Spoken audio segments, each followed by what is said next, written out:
C'est avec beaucoup de bonheur que nous vous recevons encore une fois, mesdames et messieurs, dans cette nouvelle édition du journal. C'est l'heure de l'actualité sur Web Info Télévision. Commençons cette édition en Ituri. Les forces armées de la République démocratique du Congo ont officiellement clôturé la formation du bataillon Tigre et des unités spécialisées dans la conduite et l'usage des engins lourds ce mercredi 5 novembre 2025. La cérémonie a été présidée par le lieutenant-général Luboya Kasha Madjoni, le gouverneur militaire de la province. Reportage. Sous une pluie battante et une atmosphère électrique, le commandant des opérations et gouverneur militaire de la province de l'Ituri, le lieutenant-général Luboya Kasha Madjoni, a présidé la cérémonie de clôture des activités du bataillon Tigre et de la formation des unités d'engins lourds.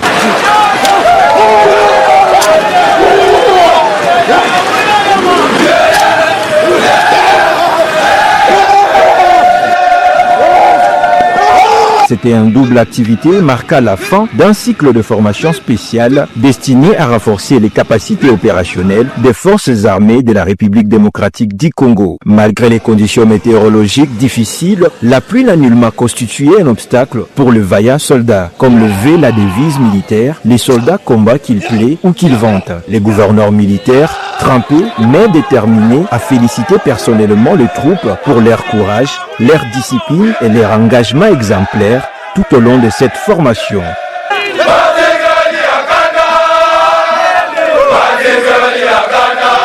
Il leur a exhorté à maintenir le même esprit de bravoure et de patriotisme sur le terrain des opérations. Je peux vous assurer que je suis très fier de vous. Je viens de voir tout ce que vous avez fait ici, toute la démonstration. Et je suis très sûr que vous allez bien vous comporter. Et je viens de voir comment est-ce que, ne fût-ce que par vos gestes, combien vous avez confiance en vous. Combattre l'ennemi, c'est la confiance en soi. Dans une ambiance fraternelle, le lieutenant-général Luboya Kasha Madjoni a partagé quelques instants des chants et des cris de guerre avec ses hommes. Un moment symbolique qui a redonné force et morale à ces bataillons désormais prêts à défendre l'intégrité du territoire national. Le commandant des opérations a également salué l'appui des partenaires, notamment la MONUSCO, pour leur contribution dans la formation et renforcement des capacités techniques des troupes. Je félicite aussi les instructeurs pour le travail acharné. Depuis que nous sommes ici avec nos partenaires de la MONUSCO, nous avons eu plusieurs formations. Et ces formations nous ont aidés dans les opérations ici à Ituri. Rappelons que cette formation spéciale du bataillon Tigre s'inscrit dans le cadre du programme de montée à puissance des forces armées en Ituri. Elle vise à doter les unités engagées dans les opérations de maintien de la paix et de stabilisation des compétences accrues en matière de combat tactique et d'utilisation d'engins lourds afin de neutraliser les groupes armés encore actifs.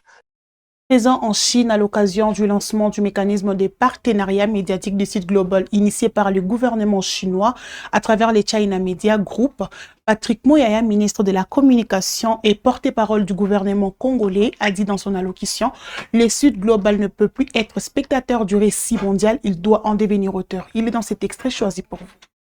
Mesdames et messieurs, permettez-moi, au nom du gouvernement de la République démocratique du Congo, d'exprimer nos remerciements les plus sincères et nos chaleureuses félicitations aux organisateurs de cet événement.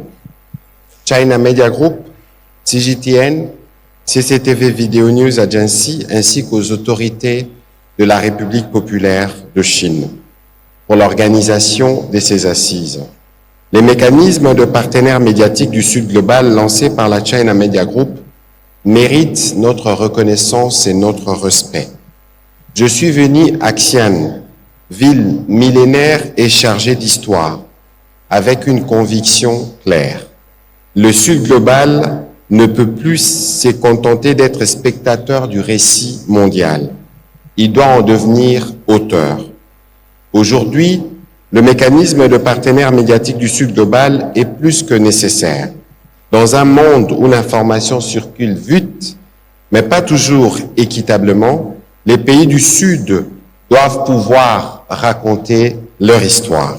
Non pas en réaction, mais en affirmation. Non pas en marge, mais au cœur du débat mondial.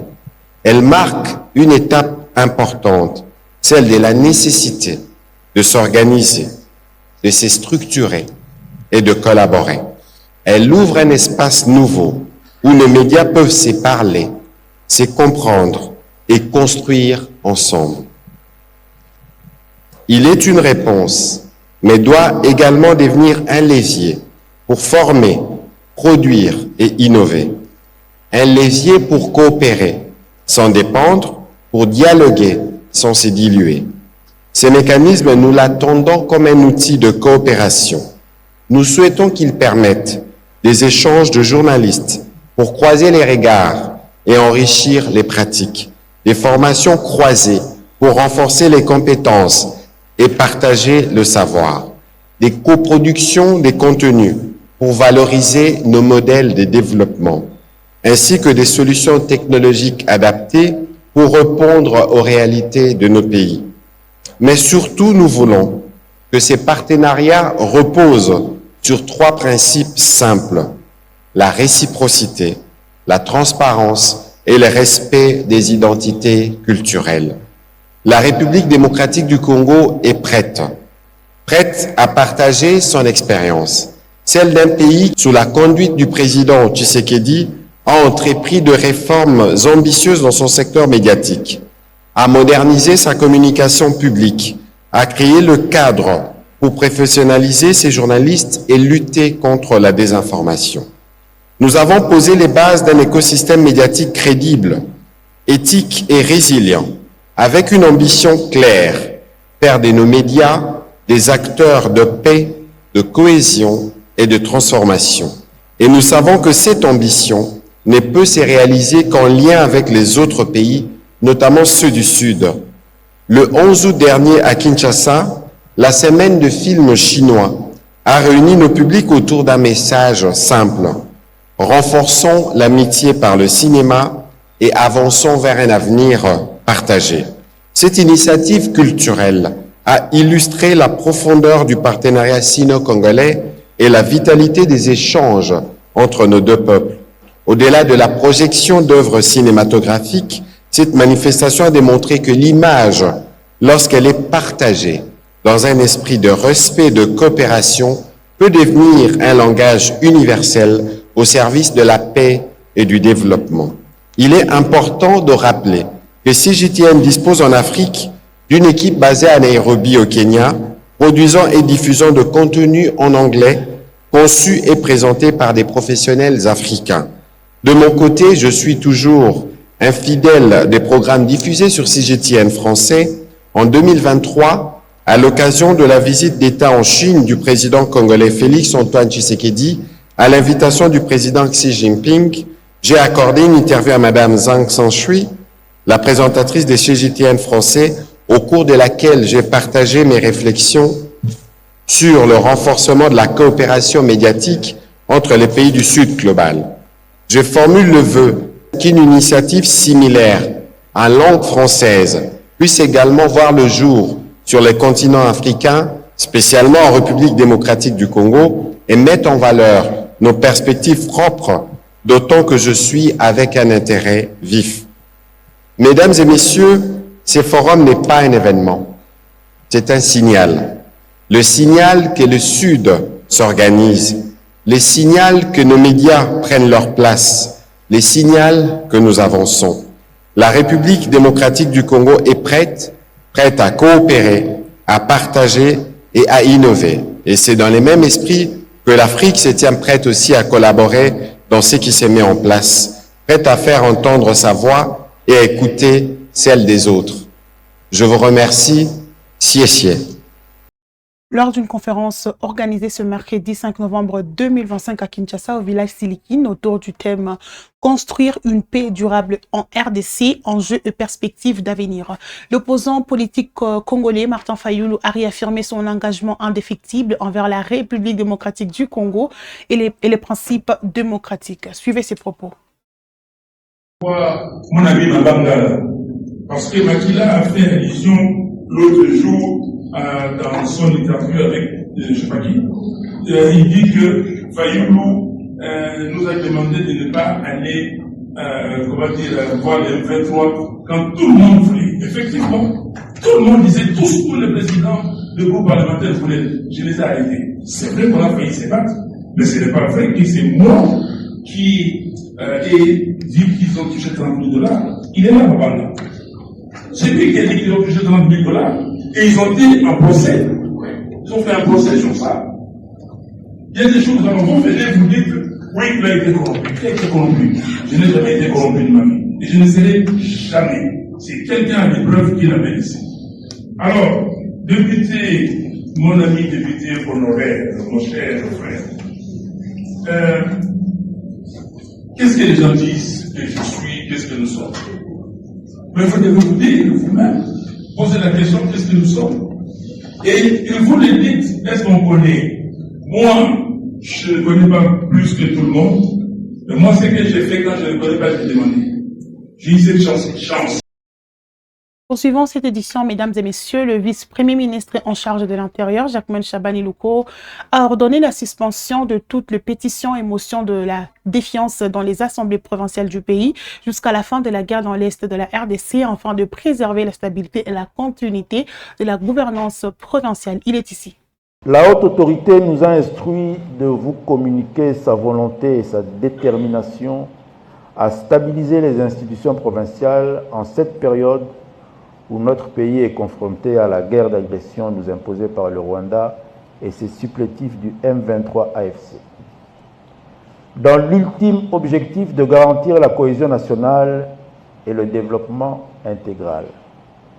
C'est pourquoi j'en appelle encore une fois au sens de responsabilité des uns et des autres, afin que tous s'engagent sur la voie de la cohésion nationale et de la stabilité des institutions provinciales. Les gouverneurs de province doivent s'engager dans une gestion orthodoxe et transparente des ressources et assurer une concertation permanente avec les bureaux des assemblées provinciales sur les grandes questions d'intérêt majeur. Les programmes, projets, accords à financer tant par le gouvernement central que par la province ou que par les partenaires techniques et financiers. Les honorables membres des bureaux doivent conduire les assemblées respectives à adopter une résolution suspendant les pétitions et les motions pendant cette période de guerre. Cela étant, je voudrais, mesdames et messieurs, vous assurer que le gouvernement de la République ne saurait dorénavant laisser les provinces sombrer dans un cycle d'ingouvernabilité sans fin.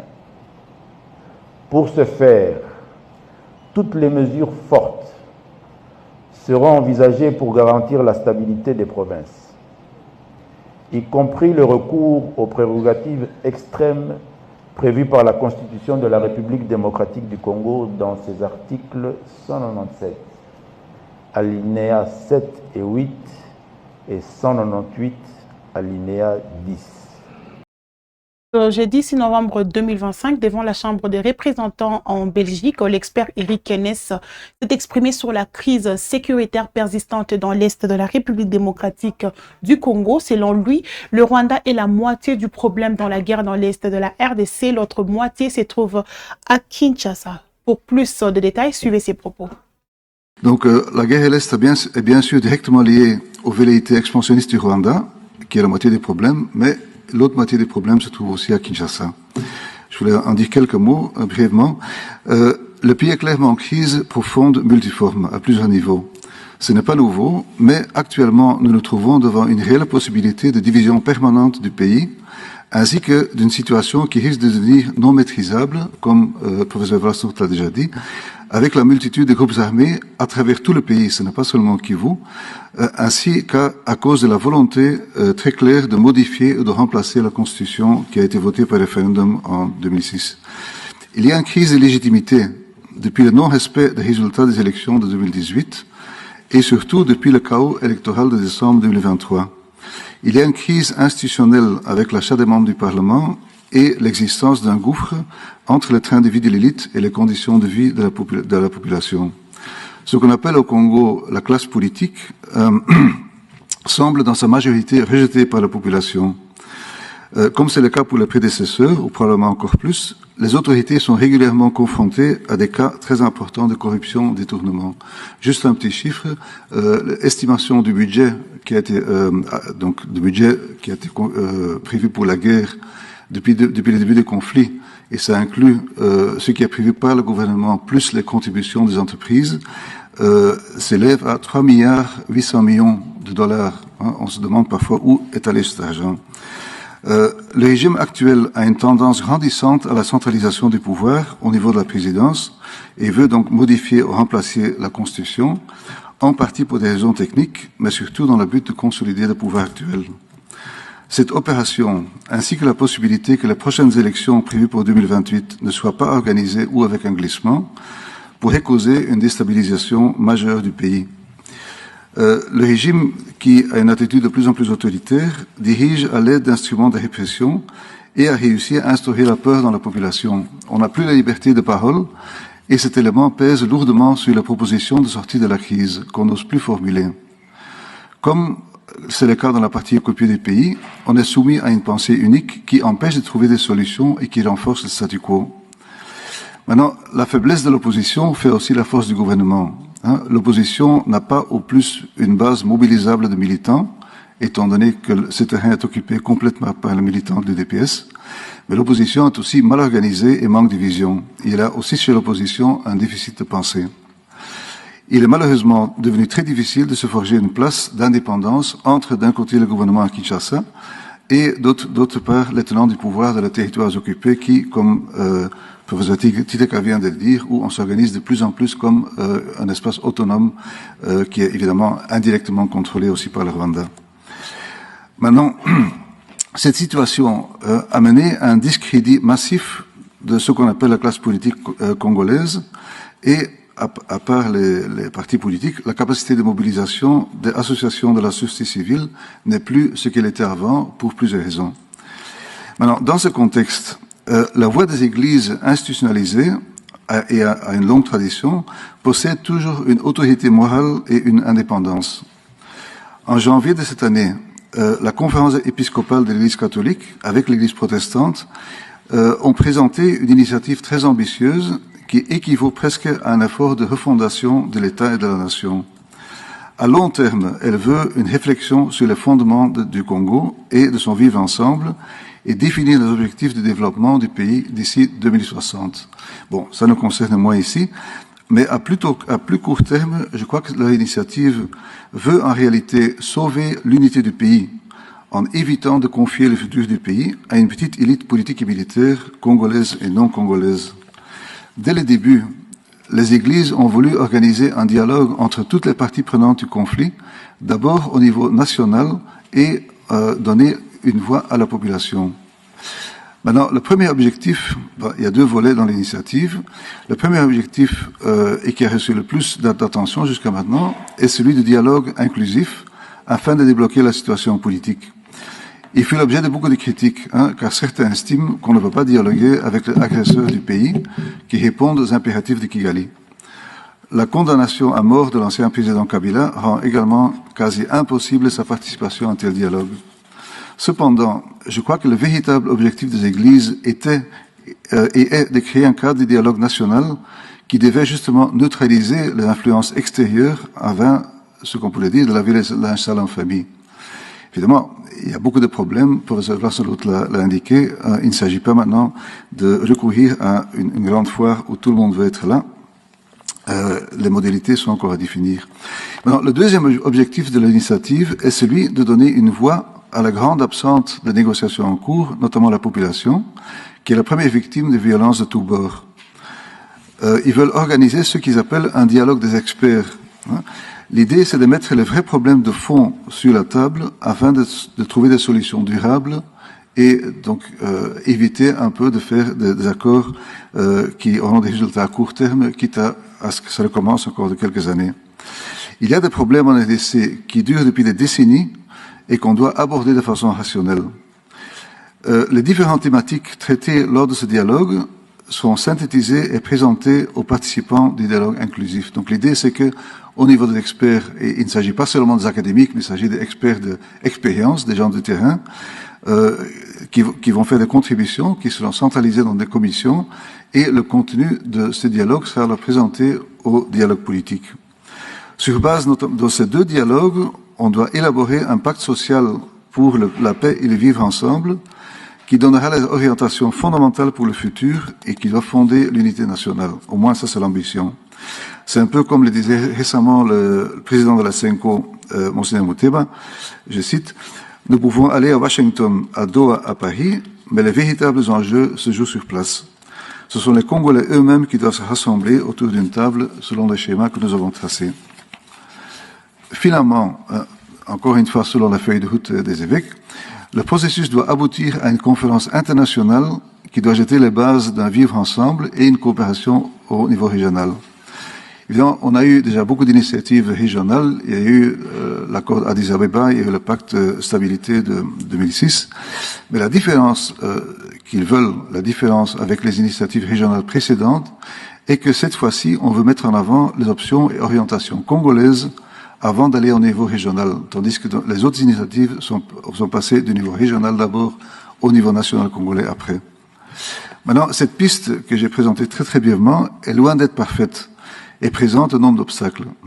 Elle est confrontée à l'incompréhension, de lourdes critiques et de scepticisme quant à sa faisabilité. Mais au vu de la progression ou non-progression des autres initiatives de paix, personnellement, je ne vois rien de meilleur. Elle a l'avantage d'être une initiative d'une instance indépendante et généralement respectée, écoutée, qui vise le long terme, loin des intérêts particuliers de la plupart des autres acteurs. Les églises sont toujours les seules institutions plus ou moins solidement structurées à travers l'entièreté du pays, mais peut-être même plus que l'État. C'est pourquoi que, personnellement, je crois que l'initiative mérite tout soutien de la part de la Belgique, comme notre pays l'a déjà fait dans le passé, dans des situations similaires et également critiques, et au-delà des décisions des autorités politiques nationales et étrangères. Cette initiative a été négociée au niveau du cabinet présidentiel et avec d'autres confessions religieuses, donc au-delà des catholiques et des protestants, jusqu'à l'adoption d'une feuille de route commune qui fut publiée le 25 août dernier. Donc c'était vraiment au cabinet présidentiel, avec le chef de cabinet, conseiller politique principal, chef du conseil stratégique, etc., etc. Donc c'était vraiment à haut niveau que ça a été négocié. On a eu un accord, mais malheureusement, l'ordonnance présidentielle qui devait sanctionner l'initiative et le rendre exécutoire n'est pas encore venue, et le président, malgré le consensus au niveau du cabinet, a exprimé son désaccord avec l'initiative au profit d'un changement ou remplacement de la Constitution. C'est pour ça que des initiatives nationales et internationales sont sans doute nécessaires en faveur de ce pacte, qui semble une solution à long terme. Il est important de noter que cette initiative est soutenue par plusieurs pays de la région, dont par exemple l'Angola. Le président Lourenço l'a mentionné dans son discours à la Nation le 15 octobre, et fait assez remarquable, l'initiative est combattue par le Rwanda, qui ne veut pas que les gens prennent les choses en main. Voilà, merci beaucoup pour votre attention.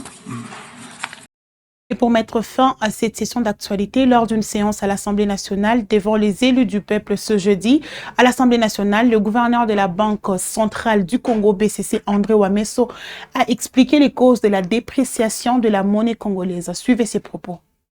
Il y a eu appréciation du franc congolais. Donc, et je veux choquer les gens, puisque les gens parlent seulement de l'appréciation du franc, mais c'est une dépréciation du dollar. L'appréciation du franc égale dépréciation du dollar. Et quand nous sommes dans un traumatisme lié à l'hyperinflation, on ne veut pas l'accepter tout simplement. On ne veut pas accepter que le roi dollar s'est déprécié. Mais c'est la réalité. Ça s'est déprécié. Donc, quand tu as de dollars, tu vis exactement ce que la majorité de Congolais subissaient à chaque fois qu'il y avait dépréciation du franc.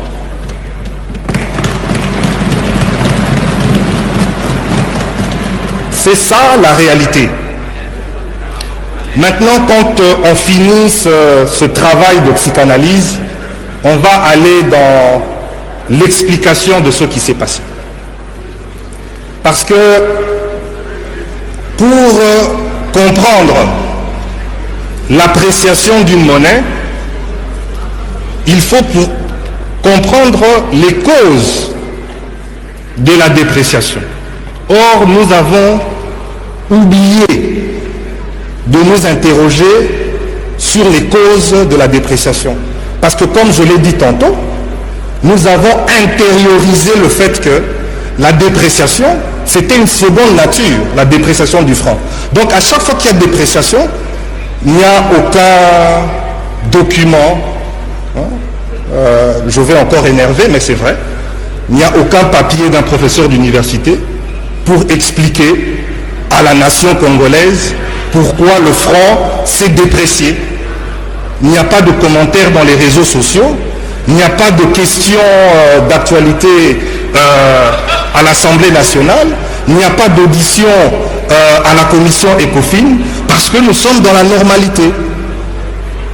Le franc congolais a pour vocation d'être faible, et je crois même que cette situation, si on analyse bien, c'est même dans notre subconscient par rapport à notre pays lui-même. On a l'impression de se considérer comme étant faible et on n'a pas ce sursaut de se dire, mais voilà, nous existons en tant que nation, nous pouvons aussi revendiquer que nous sommes forts. Il y a une résignation qui a fait que personne ne s'est posé la question de savoir pourquoi notre monnaie s'est dépréciée. Alors je vais vous raconter pourquoi notre monnaie s'est dépréciée. Je vais en tout cas essayer de vous expliquer, parce que je l'ai dit plusieurs fois, mais apparemment les gens sont bloqués, ils sont dans un déni psychanalytique de l'appréciation de leur propre monnaie.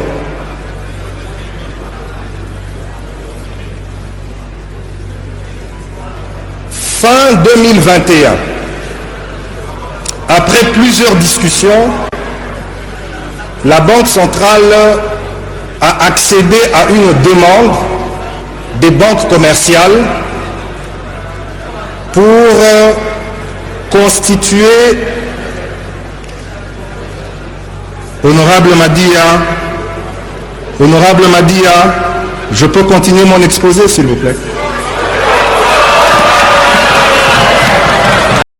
Voilà, mesdames et messieurs, c'est la fin de cette session d'actualité. Merci de nous avoir suivis. N'oubliez pas de vous abonner si vous êtes encore nouveau, mais surtout activer la cloche de notification pour être au courant de toutes les actualités sur Rouaban Info Télévision. Prenez soin de vous et à très bientôt pour la prochaine édition.